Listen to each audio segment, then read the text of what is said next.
환승교회 성도 여러분, 좋은 아침입니다. 먼저 기술상의 문제로 영상이 제공되지 못한 점을 죄송스럽게 생각하며 여러분들에게 양해를 부탁드리겠습니다. 열심히 노력하고 있다는 것만 알아주시면 감사하겠습니다. 오늘도 고난주간 10분 아침 묵상에 여러분을 초대합니다. 함께 하나님의 말씀을 살펴보면서 오늘 하루 우리를 향하신 하나님의 마음을 깨닫는 시간 되었으면 좋겠습니다.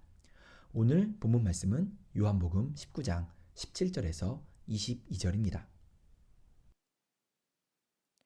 그들이 예수를 맡음에 예수께서 자기의 십자가를 지시고 해골 히브리 말로 골고다이라 하는 곳에 나가시니 그들이 거기서 예수를 십자가에 못 박을새 다른 두 사람도 그와 함께 좌우편에 못 박으니 예수는 가운데 있더라. 빌라도가 패를 써서 십자가 위에 붙이니 나사렛 예수 유대인의 왕이라 기록되었더라. 예수께서 못 박히신 곳이 성에서 가까운 고로 많은 유대인이 이 패를 읽는데 히브리와 로마와 헬라말로 기록되었더라. 유대인의 대제사장들이 빌라도에게 이르되 유대인의 왕이라 쓰지 말고 자칭 유대인의 왕이라 쓰라 하니 빌라도가 대답하되 내가 쓸 것을 썼다 하니라. 아멘. 17절 말씀에 보니 그들이 예수를 맡음에 라고 말합니다. 여기서 그들은 어제 봤던 16절의 그들입니다. 16절에는 빌라도가 예수님을 십자가에 못 박으라고 그들에게 넘겨주었다고 합니다. 참고로 17절에 그들이 예수를 맡음에 라고 하는 구절은 헬라어 성경에는 16절에 기록되어 있습니다. 곧 빌라도는 예수님을 죽이라고 넘겨줬고 그들은 예수님을 죽이기 위해 받았습니다. 그렇게 예수님은 십자가를 지시고 해골이라는 곳으로 가셨습니다. 해골이라 번역된 이곳은 헬라어로 크라니온, 히브리 말로 골고다, 라틴어로 칼바리스, 영어로 갈보리입니다. 이 언덕의 이름은 해골인데요. 이렇게 이름 지어진 이유는 이곳에서 처형된 사람이 많아서 그랬다는 견해와 이 언덕의 모양이 해골같이 생겼기 때문이라는 이유가 전해지고 있습니다. 그리고 이 언덕에서 그들은 예수님을 십자가에 못 박았습니다. 18절에 보니 예수님 십자가에 못 박힐 때에 다른 두 사람도 예수님을 가운데에 두고 함께 좌우편에 못 박혔습니다. 이 두 명은 다른 복음서에 보면 강도, 행악자였음을 알 수 있습니다. 그러나 요한은 이 사람들에 대한 설명은 더 이상 하지 않고 예수님에게만 초점을 맞추고 있습니다. 19절에 빌라도는 패를 만들어 그 위에 나사렛 예수 유대인의 왕이라 쓰고 십자가 위에 붙였습니다. 십자가 형벌을 받을 때에 이 형벌을 받는 죄수가 어떤 이유로 이 형벌을 받게 되는지 죄목을 알리는 패를 붙였습니다. 곧 예수님의 제목은 유대인의 왕인 것입니다. 20절에 예수님이 못 박히신 이 해골이라는 곳이 예루살렘 성에서 가까운 곳이기에 많은 유대인들이 그것을 보고 이 패를 읽는데 이 패에는 예수님의 제목이 히브리말, 로마말, 헬란말로 기록되어 있었습니다. 곧 유대인의 히브리어, 로마인들이 관공서에서 사용하던 라틴어, 그리고 읽고 쓰는 일에 사용하던 헬라어 3개 국어로 기록되었습니다. 여러분 상식으로 혹시 예수님 십자가에 못 박힌 그림, 성화라고 하죠. 그 그림에 INRI라고 죄패에 쓰여져 있는 것을 보신 적이 있으실 것입니다. 이것은 라틴어로 이에수스, 나자레누스, 렉스, 이우다에오름의 약자로 번역하면 나사렛 예수 유대인의 왕입니다. 21절에 보니 유대인의 대제사장들이 빌라도에게 와서 이 죄패에 유대인의 왕이라 쓰지 말고 자칭 유대인의 왕이라고 쓰라고 항의합니다. 아마도 이 유대인들은 십자가형의 처한 자의 죄패에 유대인의 왕이라고 쓰인 것이 유대인으로서 심한 굴욕감을 느꼈던 것 같습니다. 22절에 빌라도는 자신이 쓸 것을 썼다고 말하며 유대인들의 항의를 거절합니다. 재미있는 것은 나의 쓸 것을 썼다라는 이 표현은 헬라어 본문에 호 게그라파 게그라파라고 게그라파가 2번 반복해서 써 있습니다. 직역하면 내가 쓴 것은 쓴 것이다 라고 표현할 수 있겠습니다. 곧 이미 결정된 사항, 이미 써버린 것에 대해서 더 이상 왈가왈부하지 말라는 것입니다. 오늘 말씀을 우리의 삶에 적용해 보도록 하겠습니다. 먼저 17절에 보니 그들이 예수님을 맡았다고 합니다. 그리고 18절에는 그들이 예수님을 십자가에 못 박았다고 합니다. 여기서 그들은 누구일까요? 빌라도가 예수님께 십자가형을 선언하고 그들에게 넘겨줍니다. 그들은 예수님에게 십자가를 지우고 골고다까지 걷게 합니다. 그리고 그 해골이라는 언덕에서 그들은 예수님을 십자가에 못 박습니다. 누가 예수님을 십자가에 못 박았습니까? 로마의 군인들입니다. 그러나 오늘 요한복음의 저자 사도 요한은 군인들이라는 표현을 쓰지 않고 그들이라는 표현을 씁니다. 여러분들 다 아시다시피 4개의 복음서가 있고 이것을 우리는 사복음서라고 부릅니다. 이 사복음서는 마태복음, 마가복음, 누가복음, 요한복음인데요. 이 중 마태, 마가, 누가 이 3개의 복음서를 공간복음이라고 부릅니다. 같은 관점으로 책을 기록했다는 것입니다. 마태와 마가와 누가는 그들이 이 책을 보낸 대상은 다르지만 예수님의 역사적인 사실에 대하여 기록한 책입니다. 그러나 공간복음이 아닌 요한복음은 단순히 역사적인 사실을 기록하기보다 신학적 의도를 더 중요하게 생각하고 쓴 복음서입니다. 이런 관점으로 볼 때 오늘 17절과 18절에 예수님은 십자가에 못 박은 주체를 군인들이라고 표현하지 않고 그들이라고 표현한 것은 저자의 신학적 의도가 담겨 있는 것입니다. 이 그들이 누구를 나타내는지 거꾸로 한번 올라가 보겠습니다. 18절에 그들이 예수님을 십자가에 못 박았습니다. 17절에 그들이 예수님을 맡았습니다. 16절에는 빌라도가 그들에게 예수님을 넘겨줬습니다. 그리고 15절에는 그들은 소리 지르며 예수님을 십자가에 못 박으라고 소리쳤습니다. 그리고 14절에 그들에 대한 주어가 나옵니다. 이 그들은 누구입니까? 바로 유대인들입니다. 18장에서 14절까지 거슬러 올라가 매 절마다 그들이라는 단어가 나오는데요. 이 그들의 가장 가까운 주어가 바로 유대인인 것입니다.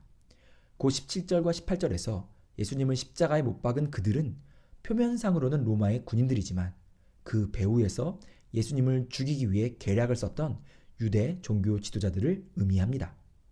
요한은 신학적인 의도를 가지고 문학적 기교를 사용하여 그들이라는 표현을 썼습니다. 그래서 겉으로는 로마의 군인들이 예수님을 십자가에 못 박은 듯 보이지만 그 이면에는 빌라도를 조종했던 유대인들이 있습니다. 그리고 여러분, 조금 더 들어가 예수님께서 이 땅에 내려와 십자가에 못 박히시게 된 그 이유를 보면 바로 죄인된 우리가 등장합니다. 예수님을 십자가에 못 박은 그들은 누구입니까? 바로 우리입니다. 저와 여러분입니다. 예수님은 우리 때문에 십자가를 지셨습니다. 우리를 살리고자, 우리를 사망에서 생명으로 옮기고자, 우리를 멸망에서 구원하고자 우리 때문에 십자가를 지시고 십자가에 못 박히셨습니다. 내가 죽어야 하는데, 내가 십자가에 못 박혀야 하는데 나 대신 나의 왕이 죽임을 당하신 것입니다. 우리 대신 우리의 왕이 고통과 고난을 당하신 것입니다. 그리고 우리를 그 저주에서, 그 죽음에서 건져 주셨습니다. 우리를 위해 고난을 당하신, 희생을 당하신, 그리고 죽임을 당하신 예수님을 기억하며 그 다 갚을 수 없는 은혜를 감사로 주께 영광 드리는 하루가 되시기를 축복합니다. 두 번째, 19절과 20절 말씀에 보니 예수님 십자가에 죄명이 쓰여 있는데요. 나사렛 예수, 유대인의 왕이라고 쓰여 있습니다. 이 유대인의 왕이라는 제명이 당대의 3대 주요 언어였던 히브리어, 라틴어, 헬라어로 쓰였습니다. 이스라엘의 언어 히브리어는 종교의 언어, 로마의 언어인 라틴어는 법률과 정치의 언어, 그리스의 언어인 헬라어는 생활, 문화의 언어입니다. 이 죄패를 지나가는 모든 사람들은 이 언어를 읽을 수가 있었습니다. 그리고 이 모든 언어를 통해 예수님은 왕으로 선포되셨습니다. 하나님은 이들 각 언어를 통해 예수 그리스도는 왕이다 라는 메시지를 나타내셨습니다. 예수님은 모든 백성들의 왕이시기에 메시지는 하나이지만 모든 백성들의 언어로 전해졌습니다. 여러분, 하나님은 모든 언어를 통해 오늘도 말씀하십니다. 여기서 제가 말하는 언어는 영어나 프랑스어 같은 것을 말하는 것이 아니라 바로 우리의 일상을 이야기하는 것입니다. 바로 하나님께서 우리의 일상 속에서 말씀하신다는 것입니다. 우리의 종교적 영역, 곧 영적인 영역 속에서도, 우리의 정치적 법적인, 곧 우리가 속한 조직과 나라 속에서도, 그리고 우리의 문화와 생활 전반 속에 예수님은 우리의 왕이시라고 오늘도 하나님은 이야기하고 계신다는 것입니다. 교회에서만이 아니라 모든 언어, 곧 모든 삶의 순간 속에 주님은 우리의 왕이십니다. 그리고 하나님은 우리의 일상생활 속에서 우리가 알아들을 만한 언어로 우리에게 오늘도 말씀하고 계십니다. 내가 너의 주인이다. 내가 너의 왕이다. 라고 말입니다. 오늘도 여러분의 모든 순간 속에 말씀하시는 하나님의 음성을 듣게 되시는 하루 되시기를 축복합니다. 한석교 성도 여러분, 사랑합니다. Jesus Christ, I think upon your sacrifice. You became nothing, poured out to death. Many times I wondered at your gift of life. I'm in that place once again. I'm in that place once again. 예수님 그의 희생 기억할 때 자기 몸 버려 죽으신 주 나 항상 생명 주신 그 은혜를 마음에 새겨봅니다.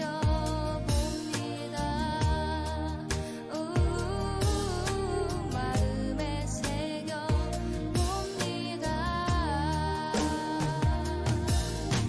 주 달리신 십자가를 내가 볼 때 주님의 잡이 내 마음을 경솔케 해. 주께 감사하며 내 생명 주께 드리네.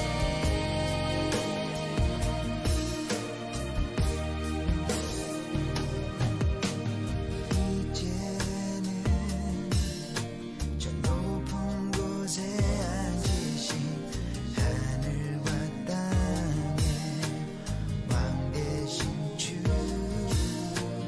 나 이제 놀라운 구원의 은혜 높여 찬양하리라.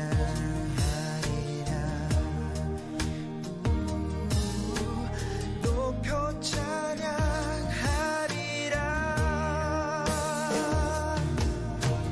주 달리신 십자가를 내가 볼 때 주님의 잡이 내 마음을 겸손케 해. 주께 감사하며 내 생명 주께 드리네.